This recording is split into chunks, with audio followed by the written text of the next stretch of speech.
Hello, and welcome to Pasadena Symphony in Conversation. I'm Brett Banducci, and today we have two really exciting guests, Carrie Kennedy and Joel Pargman, husband and wife violinists from the Pasadena Symphony. So I'll be chatting with them today to see how everything's going in lockdown for them, and they have a surprise for us, so stay tuned. Thanks so much for joining me.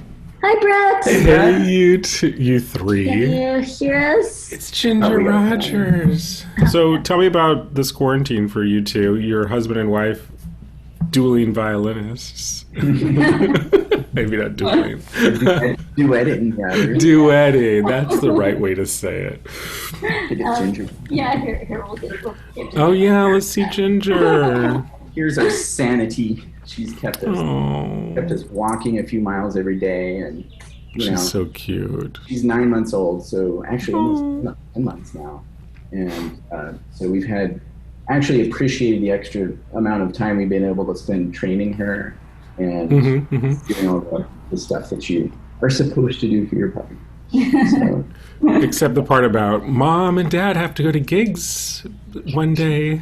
Right, yeah. She's been very you'll be a latchkey kid, Ginger. Yeah. Yeah. So we're in 3 months into this. How are you guys doing? How are you? I've been interested to ask everyone about this, and yeah, just tell me what's going through your minds. I guess the uncertainty of it is the worst part for us. We've been some of the lucky ones to not have any family get sick, or anyone that we know in our circle of friends who's become ill. So the worst thing for us has really just been the uncertainty of not knowing when things would get back to normal, or right. How that's going to work. And it's so much uncertainty. It's with the testing, with the COVID, with everything, with our industry. Yeah. What about you, Carrie? How are you doing? Yeah, doing okay. I'm lucky that I'm still able to teach my private students on Zoom. I had never even heard of Zoom before this. So that's definitely been a learning curve. Figuring out how to do all of that, but it's been great. All the kids really seem to actually be loving it, and that's cool. Especially the little kids. It's just so fascinating that they can see themselves in the video. And right, I'm sure it's a novelty for them. Yeah, I remember hearing about Zoom months and months ago and thinking, why would I ever do that? Right. Never say that. So, okay, what I want to know, because so many people are teaching on Zoom and they're really having a struggle. The teachers are. Seems like the students are okay, but it's wearing them down. And do you have any advice or any techniques you're using to just stay sane on Zoom with the pilot? Right. Yeah. The hard thing is just the sound quality. Zoom was not created for music lessons, obviously. Right. So for my more advanced students, I'm having them record themselves separately and send me the recordings before their Zoom lesson. I see. Then I'm able to have a better idea of how they're really sounding, and I can give them feedback. So then we talk about the recordings in the Zoom lesson, and then they still play live as well. I see. But I feel like that's helped a little bit. It's almost like a hybrid master class. Yeah. That's really cool. And actually, I'm one of the coaches for the Pasadena Symphony, and they've still been doing stuff online too. So I've actually been kind of coaching the doing sectionals on this other thing called Flipgrid. So the kids, Flipgrid, which I also never heard of before. It's a big one in the schools, right? Yeah, schools use it a lot. So the kids will record themselves playing orchestra excerpts. And I'll get the recordings, and then I will video, and then I will make a video to send back to them, like a little lesson critiquing their excerpts. And then PYSO also had the coaches make little also masterclass videos. So I did a video on staccato and sautier and and things like that. So I'd never done that before. It's been interesting. It's definitely kind of expanded my horizons and kind of forced me to think outside the box and and realize that still things are possible. You just have to be a little more creative. Yeah, a little more creative, and they're really needed now. I mean, I think maybe some of us had thought about this kind of thing years ago, but it's like, why? No, why would I do that? But now, Right. right? It's like this is really needed.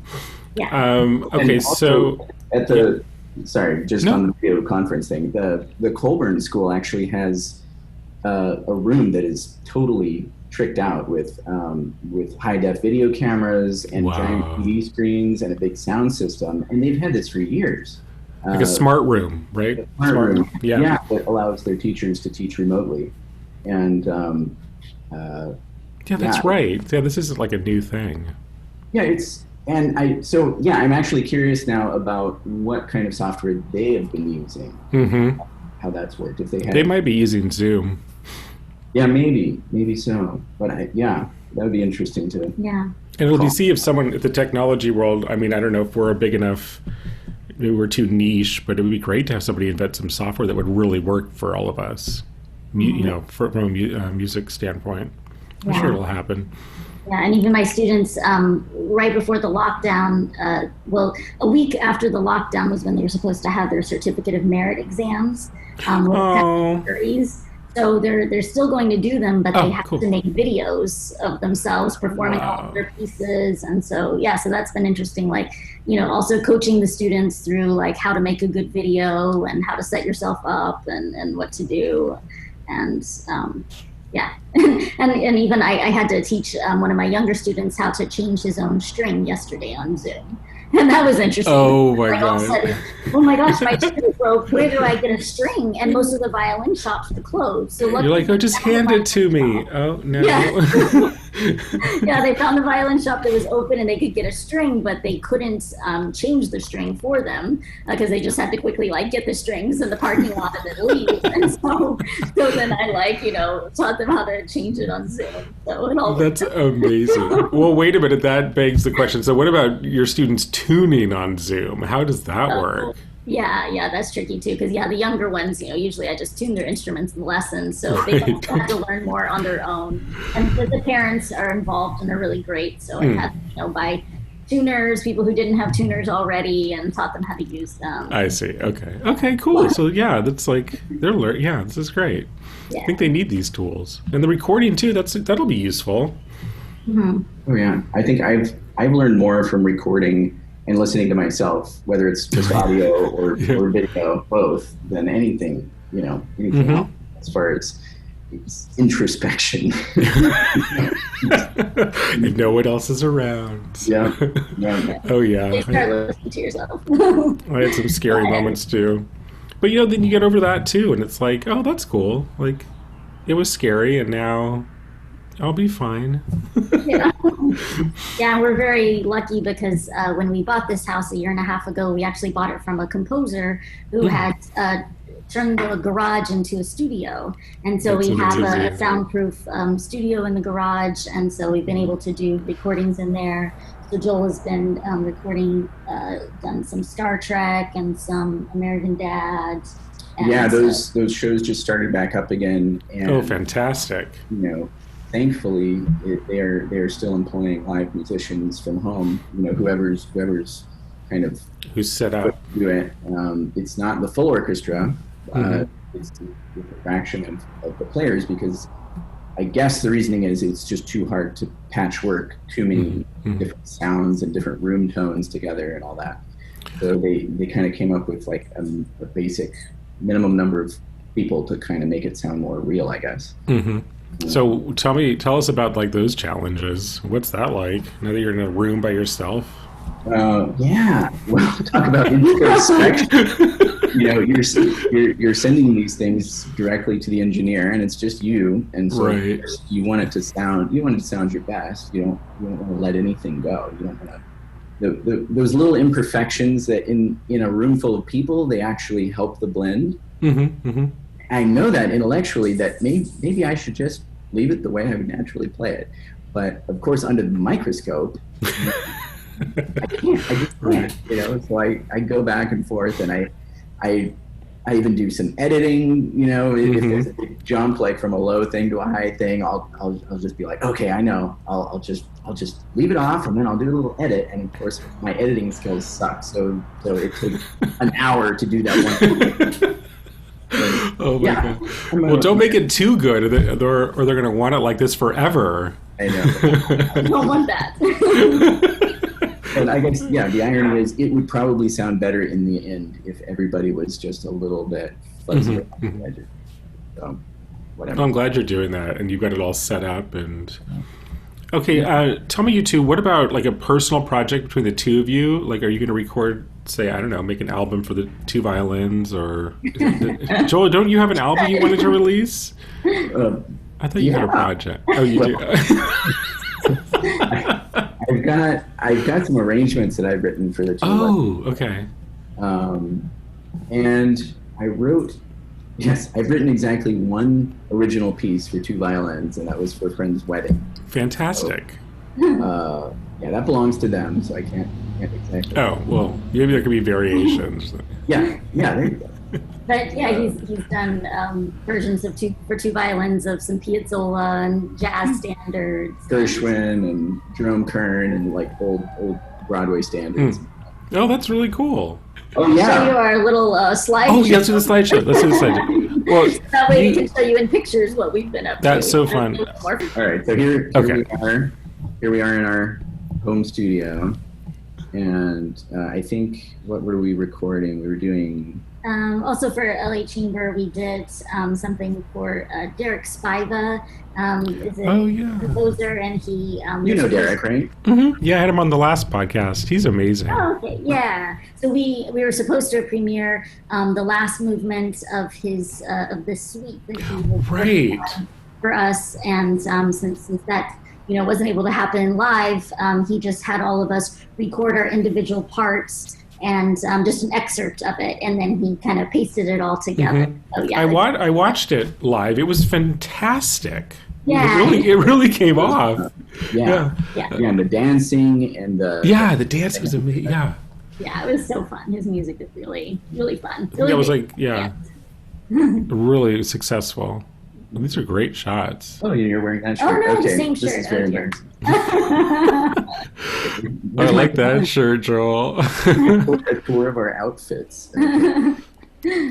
So here, this is recording the Laco broadcast that we did, the violin duos. This is just like a screen grab from our video for that. Oh, there's our engineer. There's your engineer. Yeah. Maybe a few more pictures. Looks like she's on a 10. We're just a little obsessed. What you don't see is me holding the carrot and the treat in the background. Is that what she's looking at? Yeah, I was going to say. There she is. She does music prep. Yeah. She's doing the music prep. I love this. Yeah. So yeah, this was the day we went in and reorganized our entire music collection. Oh my gosh. That is that's my next project too. Oh yeah. What were you shocked by when you did that? Like all the amazing stuff you had you didn't even know, or there were a few gems in there that we forgot about. And stuff that I couldn't figure out, and I still can't figure out what it is. Like just sheet music with like photocopies, and I even played it, and I'm like racking my brain. I'm like, this sounds so familiar. What is this? And I still don't know. So I have a whole pile of what is this? The what is this? I love it. So this is actually during the first ever Local 47 general membership online meeting. Oh wow! It's been amazing actually what Local 47 has been doing throughout this whole thing. I agree. Helping musicians. They've been awesome. Getting the information about unemployment insurance and all the negotiations, the normal negotiations that were scheduled to go on between orchestras and the local. They still have to do that, and then the added wrinkle of all these layers of medical recommendations and things they have to sort through. And yeah, John Acosta has been... Yeah, he's a rock star. Yeah, incredible. So shout out to him. Yeah. T-shirt masks. Right on. Are these the no-sew masks? Yes. Yes. That is so cool. in the early days. Very well, as you can see.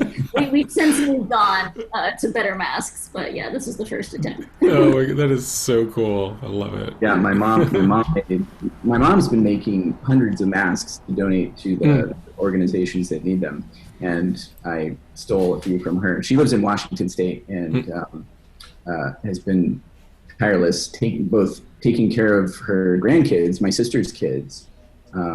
My sister's a nurse, and so she's oh my gosh, on the front lines of all this. And actually, Joel, I was in a viola happy hour the other night with all the colleagues, your colleagues as well. They said, I told them I was going to interview you two. They said, ask Joel about his mother's book on fermented food.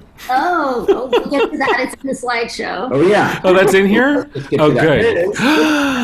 Yes. Yes. Okay, I have to get this book. Oh, this book is not available, right? Or is it? It's on Amazon. Oh, it's on Amazon. Okay, fantastic. Yeah.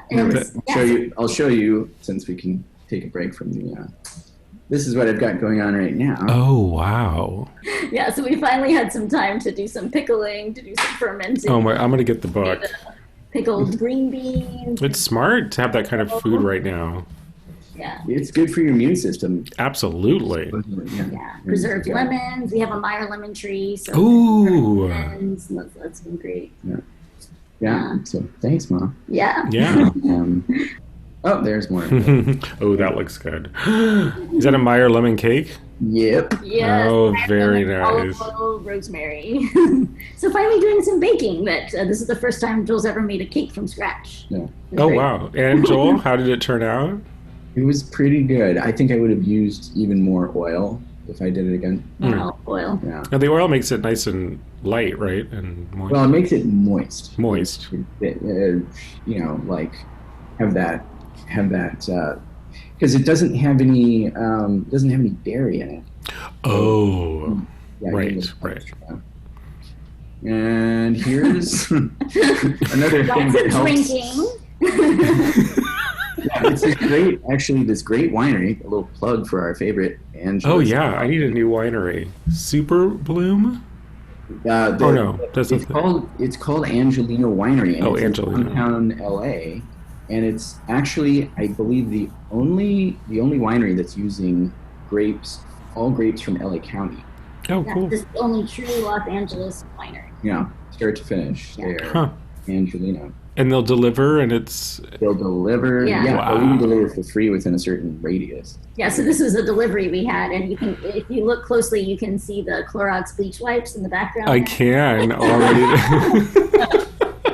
There's our second. Oh, yes. After the wine came the toilet paper. Ginger was very proud, as you can see. Oh, look at Ginger. There she is in her little raincoat. She Now we're is going to so go through cute. all of her outfits, so brace yourself. Oh, yeah, let's see the outfit.